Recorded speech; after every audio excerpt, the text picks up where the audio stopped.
ಮೊಟ್ಟೆ ಎಸೆತ ಪ್ರಕರಣದಲ್ಲಿ ಡಿಕೆ ಬ್ರದರ್ಸ್ ವಿರುದ್ಧ ಮುನಿರತ್ನ ಆರೋಪ ಮಾಡಿದ್ರು. ಬಿಜೆಪಿ ಶಾಸಕ ಮುನಿರತ್ನಗೆ ಈಗ ಶಾಕ್ ಕೊಟ್ಟಿದ್ದಾರೆ.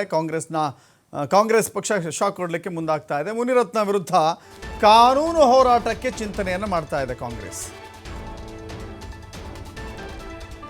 ರಾಜರಾಜೇಶ್ವರಿ ನಗರದ ಶಾಸಕ ಮುನಿರತ್ನಗೆ ಮೊಟ್ಟೆ ಅಟ್ಯಾಕ್ ಆಗಿತ್ತು.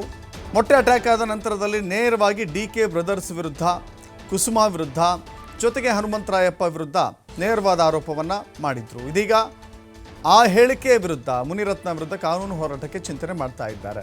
ಡಿಕೆ ಬ್ರದರ್ಸ್ ಕುಸುಮಾ ಕಾರಣ ಅಂತ ಹೇಳಿದ್ರಲ್ಲ, ಹೆಂಗೆ ಹೇಳಿದ್ರು ಇವರು ಅಂತ ಹೇಳಿ. ಹೀಗಾಗಿ ಮುನಿರತ್ನ ವಿರುದ್ಧ ಕಾನೂನು ಹೋರಾಟ, ಕಾನೂನಿನ ಇಕ್ಕಳದಲ್ಲಿ ಸಿಲುಕಿಸೋದಕ್ಕೆ ಡಿಕೆ ಬ್ರದರ್ಸ್ ತೀರ್ಮಾನ ಮಾಡಿದ್ದಾರೆ. ಈಗಾಗಲೇ ಜಾತಿ ನಿಂದನೆ ಪ್ರಕರಣ ಅವರ ಮೇಲಿದೆ. ನಿಮಗೆಲ್ಲ ಗೊತ್ತಿರ್ಬೋದು, ಆಡಿಯೋ ಸಾಕಷ್ಟು ಸದ್ದು ಮಾಡಿತ್ತು. ಜಾತಿ ನಿಂದನೆಯ ಆರೋಪ ಅವರ ಮೇಲಿದೆ. ಜೊತೆಗೆ ಮಹಿಳೆಯರನ್ನು ತಮ್ಮ ಕಚೇರಿಗೆ ಕರೆಸಿಕೊಂಡು ಅತ್ಯಾಚಾರ ಎಸಗಿರುವಂಥ ಆರೋಪ ಕೂಡ ಅವರ ಮೇಲಿದೆ. ಈ ಪ್ರಕರಣದ ಇಕ್ಕಳಕ್ಕೆ ಸಿಲುಕಿ ಅವರು ಜೈಲಿಗೂ ಹೋಗಿ ಬಂದಿದ್ದಾರೆ. ಜೈಲಿನಿಂದ ಬಿಡುಗಡೆಯಾಗಿ ಬಹಳಷ್ಟು ದಿನವೂ ಕೂಡ ಆಗಿಲ್ಲ.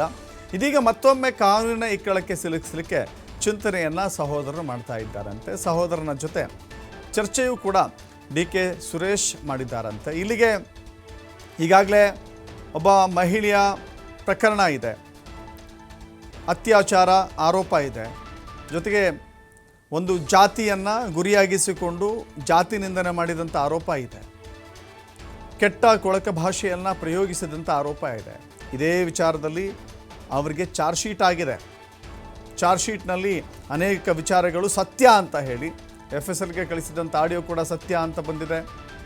ಮುನಿರತ್ನ ವಿರುದ್ಧ ಮಾಡಿರುವಂಥ ಏನು ಚಾರ್ಜಸ್ ಇದ್ದಾವೆ ಅವೆಲ್ಲವೂ ಕೂಡ ಬಹುತೇಕ ಸತ್ಯ ಅಂತ ಹೇಳಿ FSL ರಿಪೋರ್ಟ್ ಒಳಗೊಂಡಂತೆ ಸತ್ಯ ಅಂತ ಹೇಳಲಾಗಿದೆ. ಹೀಗಾಗಿ ಒಂದು ಕಡೆ ಚಾರ್ಜ್ ಶೀಟ್, ಇನ್ನೊಂದು ಕಡೆ ಮಗದೊಮ್ಮೆ ಪ್ರಕರಣಗಳನ್ನು ಹಾಕಿಸುವಂಥ ತಯಾರಿ. ಹೀಗಾಗಿ ಒಂದು ರೀತಿ ಇಕ್ಕಟ್ಟಕ್ಕೆ ಸಿಲುಕುವಂಥ ಸಾಧ್ಯತೆಗಳೇ ಇಲ್ಲಿ ಹೆಚ್ಚಾಗಿ ಕಾಣಿಸ್ತಾ ಇದೆ. ಬಟ್ ಯಾವ ರೀತಿ ಕಾನೂನು ಹೋರಾಟ ಮಾಡ್ತಾರೆ ಅನ್ನೋದನ್ನು ನೋಡಬೇಕಾಗಿದೆ.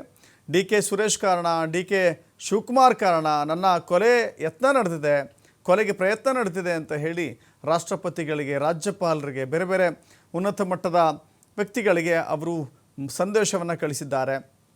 ನನ್ನ ಕೊಲೆಯಾದರೆ ಅದಕ್ಕೆ ಕಾರಣ ಡಿಕೆ ಸುರೇಶ್, ಡಿಕೆ ಶಿವಕುಮಾರ್ ಮತ್ತು ಕುಸುಮಾ ಹನುಮಂತರಾಯಪ್ಪ ಅಂತ ಹೇಳಿದ್ದಾರೆ. ಸೊ ಹೀಗಾಗಿ ಈ ಪ್ರಕರಣಕ್ಕೆ ಸಂಬಂಧಪಟ್ಟಂತೆ ಈಗ ಕಾನೂನಿನ ಹೆಜ್ಜೆ ಯಾವ ರೀತಿ ಇಡ್ಲಾಗುತ್ತೆ ಅಂತ ಕಾದು ನೋಡಬೇಕಾಗಿದೆ.